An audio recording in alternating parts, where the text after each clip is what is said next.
Ayoko nga. Bakit ayaw mo? Wala ka namang ginagawa dyan. Gusto ko lang, bakit ka ba nangingilam? Pinapahirapan mo na kasi sa kare. Tsaka gusto mo mabaho? Hindi naman mabaho kaya ako. Hana, alam ko galit ka sa nanay at tate mo dahil wala silang oras sa'yo.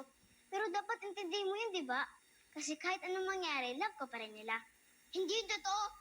Love lang nila ako kasi wala sila sa ating si Bella. Kaya sana, hindi na siya nakita. Uy, ano, huwag mong sabihin yan. Ba't kaya yan? Huwag mo sa takarat ito, Seb. Totoo naman eh. Pag nakita siya ulit, hindi na ako kailangan.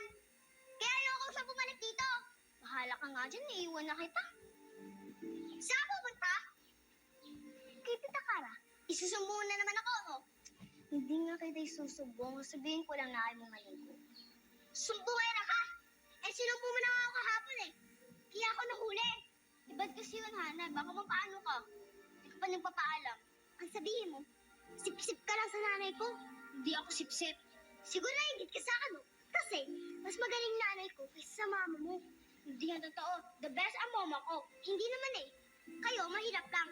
Kami, mayaman kami. Kaya luxur siya. Bawiin mo sinabi mo. Luxur mama